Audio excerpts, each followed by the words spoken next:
दुर्गा के चंगुल से मैंने एक असुर को बचा लिया। राव का मतलब जीव होता है, ब्राह्मण नहीं। तुम्हारे व्रत की तो माखी आंख। और डॉक्टर साहब के लिए बहुत बहुत साधुवाद कि उन्होंने मेरे जैसे बिगड़ैल बच्चे को भी यहाँ बुला करके इतने सारे फूल मालाओं से सम्मानित किया। तो मैं तमाम साथियों का धन्यवाद करता हूँ। दो एक पंक्तियाँ पढ़ देता हूँ। मैं कभी आदमी जब मैं ऐसे किसी ऑडियंस को देखता हूँ बैठा हुआ तो मुझे लगता है कि मैं शायद कुछ आपको सुना दूँ कि ना झूठे रिश्ते रखते हैं और ना झूठी शान रखते हैं, ना झूठे रिश्ते रखते हैं ना झूठी शान रखते हैं, दीवाने भीम के हैं हम, अलग पहचान रखते हैं, अलग पहचान रखते हैं। ये नागपुर वाले हैं, इनका आरएसएस वालों का हेडक्वार्टर मुझे पता चला यहीं है, यहीं है ना, पीछे है, सामने ही है। आवाज़ चली जाएगी वहाँ तक, चलो भेज देते हैं। मैंने एक बार एक शेर कहा था, देश भर में बड़ा फेमस हुआ, तो मेरी मिसेज ने मुझसे कहा कि ऐसा मत पढ़ा करो, कोई गोली मार दो। तो मैंने कहा पागल है तू, इन नागपुर वालों का भांजा लगता हूँ मैं, गोली कोई नहीं मारेगा। मैंने कहा कि हम की लड़ाई चल रही है आजकल के भगवा और हरा, तो हमने सोचा हम भी बता दें कि दोनों के बीच में नीला तो छूट ही गया, ये भी पहचान लो कि हम नीली निक्कर वाले हैं, ये खाकी निक्कर वाले हैं। हम बाबा साहब के बेटे हैं, ये बाबा साहब के साले हैं।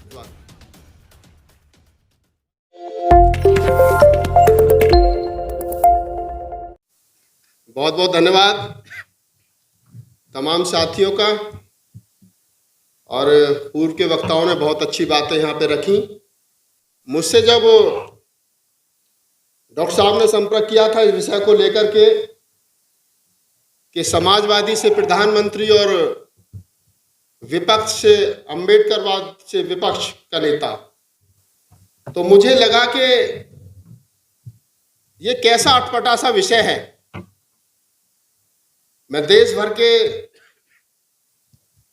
हजारों प्रोग्रामों में भाषण देने के लिए गया अब तक, लेकिन ये विषय मैंने पहली बार सुना कि समाजवाद या समाजवाद से देश का प्रधानमंत्री और अंबेडकरवाद से देश का विपक्ष।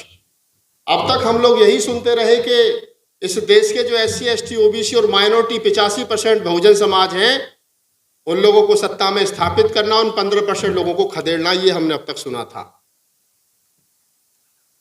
लेकिन पहली बार सुना कि विपक्ष भी अपना हो और पक्ष भी अपना हो।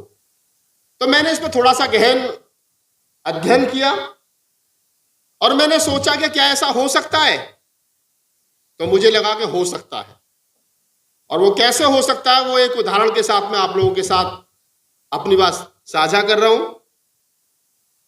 इस देश के अंदर सबसे पुरानी पॉलिटिकल पार्टी कांग्रेस है, आप तमाम लोग जानते हैं। कई दशक तक उसका मुल्क पर राज रहा। उसके बाद वर्तमान में बीजेपी राज कर रही है। लेकिन जब मैंने इन दोनों को पढ़ा तो जो मुझे महसूस हुआ वो आप लोगों के साथ साझा कर रहा हूं। और शायद आज का जो विषय है उस पर बोलने के लिए ये उदाहरण काफी रहेगा। जब कांग्रेस RSS ने बनाई और उसके बाद बीजेपी RSS ने बनाई, दोनों RSS नहीं बनाई है, मैं गलत तो नहीं हूं। एक छोटा बेटा एक बड़ा बेटा, दोनों हैं RSS के ही। जब कांग्रेस से वोटर नाराज होकर जाता तो बीजेपी में चला जाता था, जब बीजेपी से नाराज होता था तो कांग्रेस में चला जाता था। तो RSS को कोई दिक्कत नहीं थी, क्योंकि वोट वहीं जा रहा है जहां वो चाहता है। कभी कांग्रेस से नाराज होता है तो बीजेपी में चला जाता है, बीजेपी से नाराज होता तो कांग्रेस में चला जाता है। तो उसको कोई दिक्कत नहीं थी, कोई परेशानी नहीं थी। लेकिन परेशानी कब हुई? परेशानी तब हुई कि जब कांग्रेस और बीजेपी से नाराज होकर के वोटर तीसरा विकल्प ढूंढने लगा। तो उसका उदाहरण ये हुआ, उसका फल ये हुआ कि उत्तर प्रदेश में बहुजन समाज पार्टी की सरकार बनी, 4 बार बहन जी मुख्यमंत्री बनी। तो बीजेपी को दिक्कत हुई। अभी तक तो ये था कि कांग्रेस से नाराज होते थे तो बीजेपी में जाते थे, बीजेपी से नाराज होते थे तो कांग्रेस में जाते थे। लेकिन अब लोग कांग्रेस और बीजेपी दोनों से नाराज होने के बाद में वो तीसरा विकल्प ढूंढ रहे हैं। तो उत्तर प्रदेश में सबसे निम्न जाति की आने वाली महिला, हमारी सबकी बहन कुमारी मायावती जी मुख्यमंत्री बन गई। तो बीजेपी और कांग्रेस और RSS तीनों के पेट में दर्द हुआ।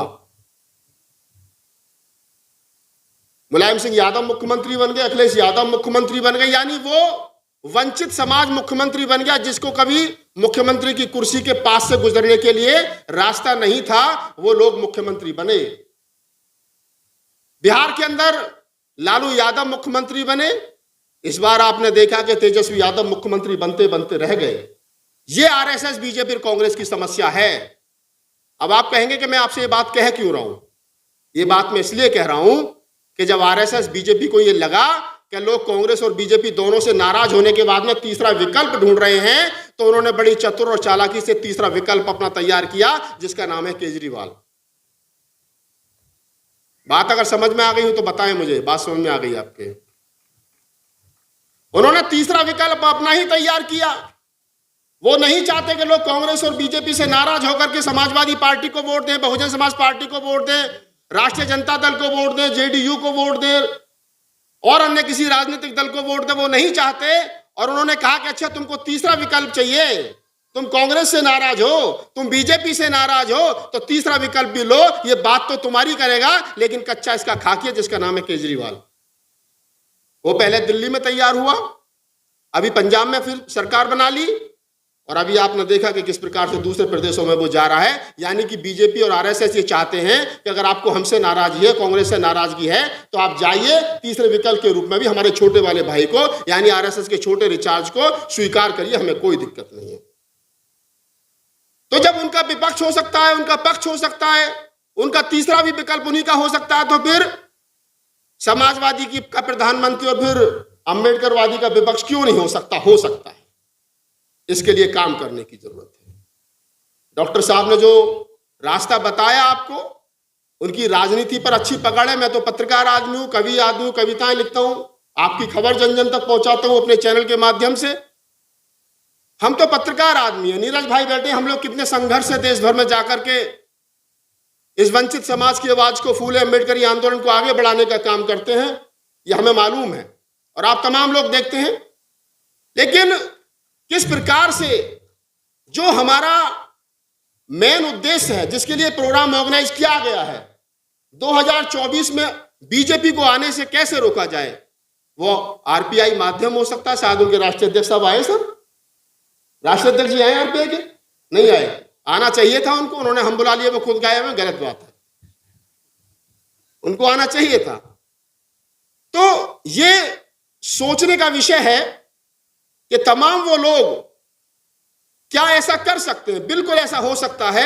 वो बैनर आरपीआई का हो सकता है, जैसा उन्होंने कहा, डॉक्टर साहब ने बताया कि इतनी सीट एससी की है, इतनी एसटी की, इतनी बीजेपी के पास है, इतनी अन्य लोगों के पास है। जो लोग सेकंड रनअप थे, उनसे बात की जा सकती है, उनको समर्थन दिया जा सकता है और उनको जिता करके लाया जा सकता है। और जो हमारे पूर्व में वक्ता महमूद प्राचा साहब बोल करके गए अभी कि अगर 50 लोग भी ईमानदार हमने जिता करके भेज दिए, तो हम सरकार के जो प्रधानमंत्री बनेगा उसका कॉलर पकड़ करके ये कह सकते हैं कि तुम्हें ये नहीं, ये करना है। जरूरत है 50 ईमानदार एमपी की जीत कर, जिता करके वहां भेजने की। अब यह एक सवाल और उठता है। वो सवाल ये उठता है कि मोदी जी की जीत का मंत्र क्या है? हालांकि बहुत सारी बात उस पर हो गई। आप किसी प्रदेश में जहां जहां उनकी सरकार चल रही है और पूरे मुल्क में जो उनकी सरकार चल रही है, उसका वोट ऑफ परसेंटेज निकाल करके देख लीजिए कितना वोट मिला है। तो आप महसूस करेंगे, आप पाएंगे कि साहब 40% के आसपास अधिकतम, बहुत ज्यादा जानो तो 40% के आसपास अधिकतम। 60% वोट तो अभी भी विपक्ष के पास है। लेकिन मोदी जी को मालूम है कि ये 60% इकट्ठा नहीं हो सकता, ना मैं इनको इकट्ठा होने दूंगा। और ये जो 40% है, ये मेरा अधिकतम है। मैं कितनी ताकत लगा लूं, इससे ज्यादा मैं 40 से 41 इसको कर नहीं सकता। तो जरूरत है 60% को इकट्ठा होने की। हमने तो 2019 के चुनाव में उत्तर प्रदेश में एक प्रयास किया था कि सपा बसपा दोनों साथ में आ जाएं। आए भी, चुनाव भी लड़ा गया। रिजल्ट आपके सामने, कम से कम 15 तो आई, अन्य तो वो 15 भी नहीं आती, क्योंकि हम लोग बिखर जाते हैं। और बिखरने का परिणाम आपने 2022 के चुनाव में देखा कि हम लोग एक सीट पर रह गए और जो दूसरी सीट पार्टी को हमने वोट दिया, समाजवादी को, वो 100-125% पर सिमट गई। सरकार फिर भी उन्हीं की बनी।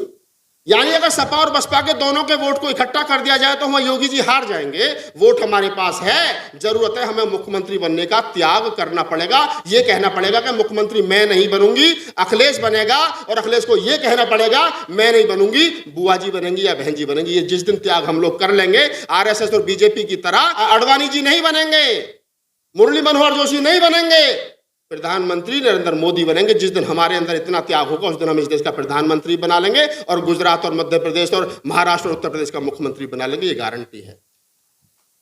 लेकिन जरूरत क्या है? जरूरत यही तो है, यही हम कर नहीं पा रहे। हमको हर आदमी को मुख्यमंत्री बनना है साहब।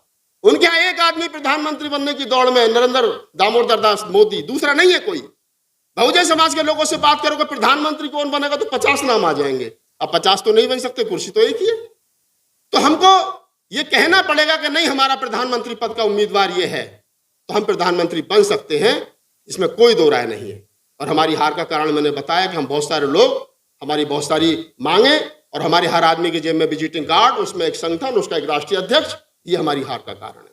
संगठन बनाना बुरी बात नहीं है, लेकिन संगठन के साथ साथ हमारे पीछे लोग कितने, ये महत्वपूर्ण विषय है।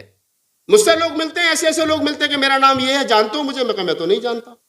हम आपके वीडियो बहुत देखते हैं, मैं धन्यवाद, उसके लिए शुक्रिया। कि मेरा ये संगठन है, मैं इसका राष्ट्रीय अध्यक्ष हूँ। कहाँ रहते हो? कि 5 नंबर गली में। 5 नंबर गली के पूरे आदमी नहीं जानते उसे वो राष्ट्रीय अध्यक्ष है अपने संगठन का।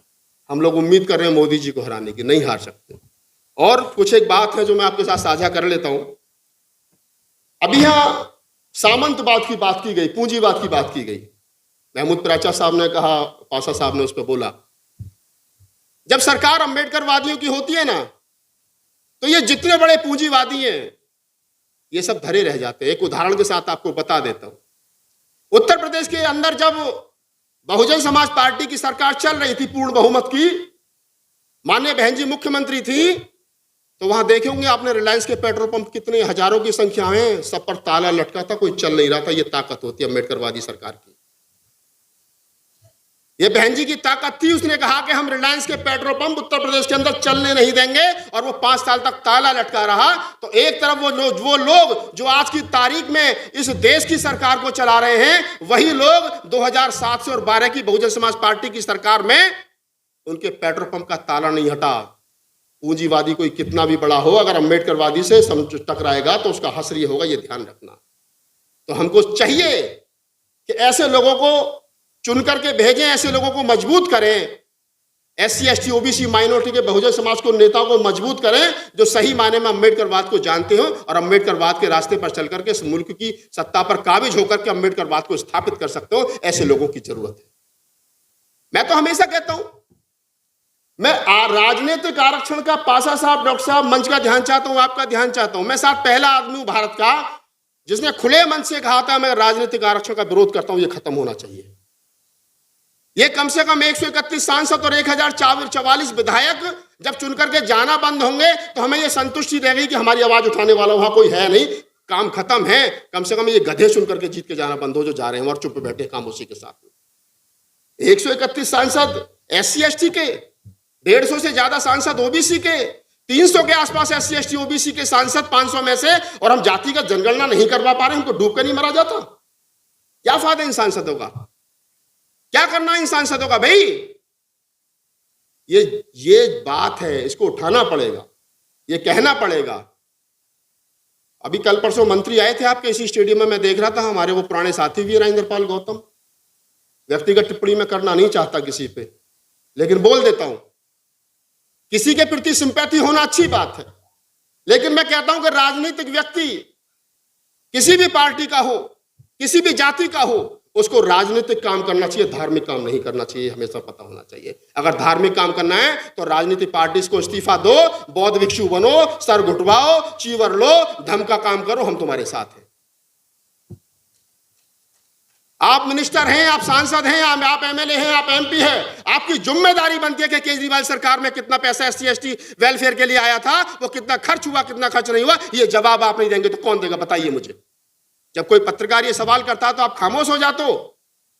हमारा नेता, हमारा मंत्री, हमारा विधायक, हमारा सांसद मुझसे कहे कि मुझसे धार्मिक प्रश्न करिए। क्यों करें भी धार्मिक प्रश्न? मैं पत्रकार हूं, मेरी जिम्मेदारी बनती है कि सरकार ने जो SC/ST वेलफेयर का पैसा दिया है और आप उसके मिनिस्टर हैं, तो मेरी जिम्मेदारी है कि मैं सवाल करूं और आपकी जिम्मेदारी का आप उसका सवाल दें। आप धार्मिक चोला ओढ़ करके ज्यादा दिन तक समाज को बेवकूफ नहीं बना सकते। एक तरफ समाज आपके पीछे है साहब, और दूसरी तरफ आप समाज को बेवकूफ बना रहे हो। हमारे लोगों का केजरीवाल प्रेम नहीं छूट रहा, जो आदमी 22 प्रतिज्ञाओं का विरोध कर रहा था और समाज उसके पीछे लगा पड़ा। तय तो कर लो भैया, करना क्या है। राहुल नागपाल को MLA MP नहीं बनना।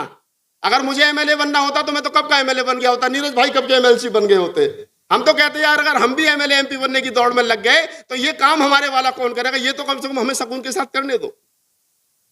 तो बाबा साहब डॉक्टर अंबेडकर का जो आंदोलन है वो बड़ा कठिन है, और मैं तो हमेशा एक बात कहता हूं, ये 21वीं सदी चल रही है। बाबा साहब डॉक्टर अंबेडकर ने कहा था कि मेरे बहुजन समाज के लोगों, ये 21वीं सदी तुम्हारी होगी। 21वीं सदी में शायद 21 साल तो गुजर ही गए, 79 बचे हैं। हम लोगों ने कितनी उपलब्धि हासिल करी ये भी हमको सोच लेना चाहिए। मैं कई बार विश्लेषण करता हूं, मेरे बहुत सारे वीडियो पड़े हैं यूट्यूब पर।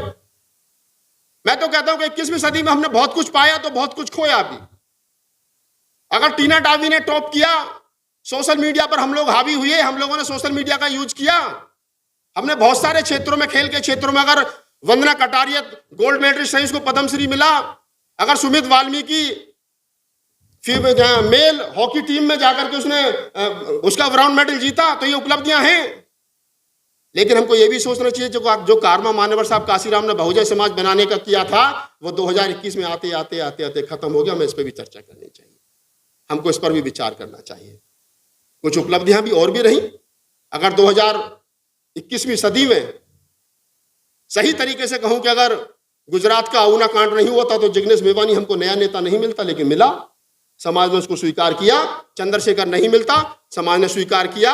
नए लोग राजनीति में आ रहे हैं, उनका स्वागत है, लेकिन अभी उनका जो दौर चल रहा है, राजनीति में स्पेस नहीं है। मैं हमेशा कहता हूं, इस स्पेस का ध्यान, स्पेस को बनने दीजिए। जब राजनीति में स्पेस बनेगा तो आप लोग स्थापित होंगे, तब तक स्पेस नहीं है, तब तक हम लोग सब उनके साथ हैं, काम करते रहे। युवाओं को आना चाहिए, क्योंकि बुजुर्ग लोगों के सहारे ज्यादा दिन तक मूवमेंट चलने वाला नहीं है। जो हमारे पहली पीढ़ी के लोग बाबा साहब डॉक्टर अंबेडकर के जाने के बाद इस मूवमेंट को यहां तक ले आए, उनका धन्यवाद है, उनका साधुवाद है।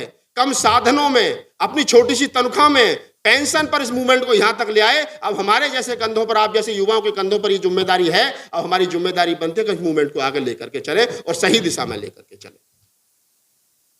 मुसलमानों के लिए बहुत सारी बातें यहां कहीं पासा साहब बोल करके गए, महमूद प्राचा जी बोल करके गए। मैं तो हमेशा कहता हूं, मैं शाहीन बाग में भाषण देने के लिए गया, एक FIR हुई। लखनऊ के घंटा घर पे गया तो दूसरी FIR हो गई। जब मूवमेंट में आए थे एक भी मुकदमा नहीं था, 7 मुकदमे मैं झेल रहा हूं। मैं बाबा साहब डॉक्टर अंबेडकर का ओरिजिनल सिपाही हूं। मैं तो कहता हूं मैं बाबा साहब का बिगड़ा हुआ बेटा हूं, सच बोलता हूं, और उसका खामियाजा भुगतना पड़ता है मुझको। मैं तो कहता हूं यार, 7 नहीं 70 कर लो, कौन सी आफत हो गई। ये महमूद प्राचा जैसे वकील किस दिन काम आएंगे, इसी दिन तो काम आएंगे। इनको भी थोड़ा सा काम धंधा मिले, हैं? तो बिल्कुल मत डरिए, बिल्कुल मत घबराइए, और कोई काम असंभव नहीं है। इतिहास जब लिखा जाता है ना, तो मैं आपको एक छोटी सी बात कहकर के अपनी बात को खत्म करूंगा।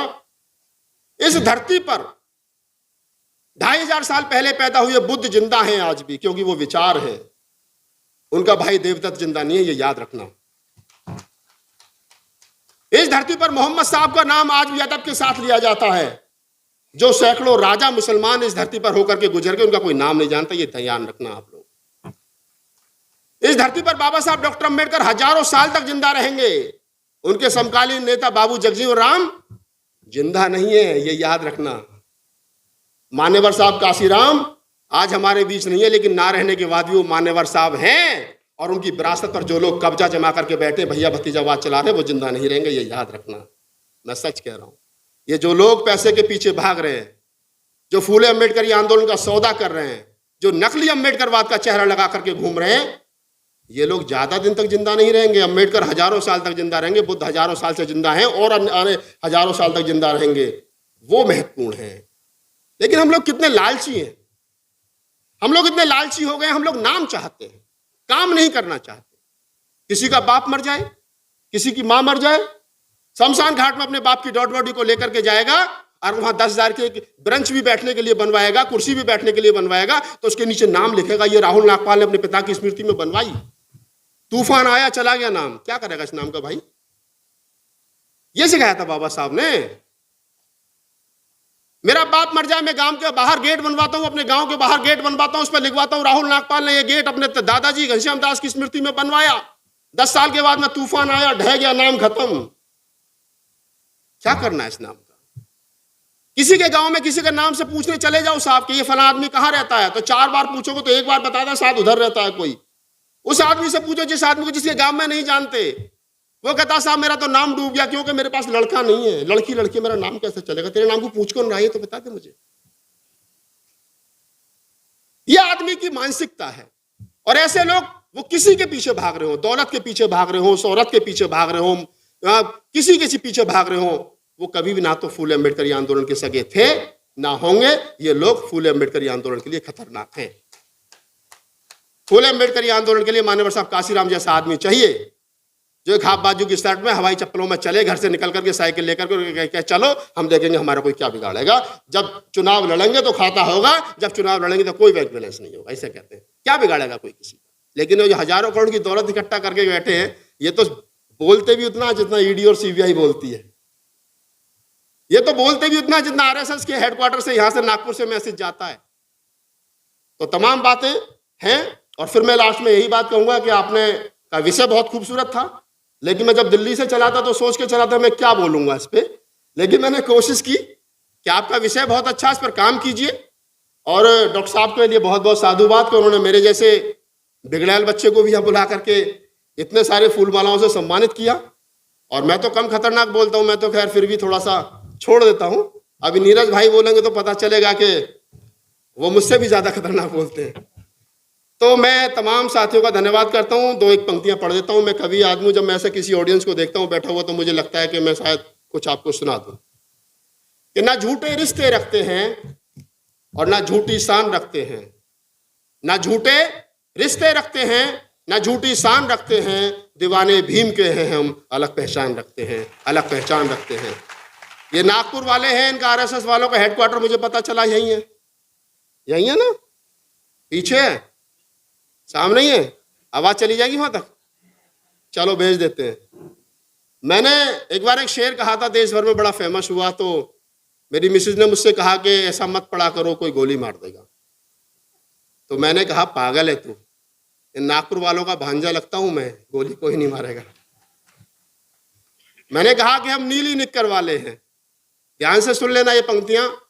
मैं लाइव शो करके गया हूं आवाज इंडिया पे भी, दीक्षा भूमि पे 2 साल पहले, और भी 3-4 बार आया हूं, लेकिन ऐसे पहली बार मौका मिल रहा है कि हम नीली निक्कर वाले हैं, ये खाकी निक्कर वाले हैं। रंगों की लड़ाई चल रही है आजकल के, भगवा और हरा। तो हमने सोचा हम भी बता दें कि दोनों के बीच में नीला तो छूट ही गया, ये भी पहचान लो कि हम नीली निक्कर वाले हैं, ये खाकी निक्कर वाले हैं। हम बाबा साहब के बेटे हैं, ये बाबा साहब के साले हैं। धन्यवाद, बहुत बहुत साधुवाद आपका, बहुत बहुत धन्यवाद। और तमाम ऑर्गेनाइजिंग कमेटी को बहुत बहुत साधुवाद, धन्यवाद। आप लोगों ने इतनी मोहब्बत के साथ सुना, आप लोगों ने इतनी मोहब्बत के साथ बुलाया। आप सब तमाम लोग धन्यवाद के पात्र हैं। जय भीम, नमो बुद्धाय, जय मूल निवास।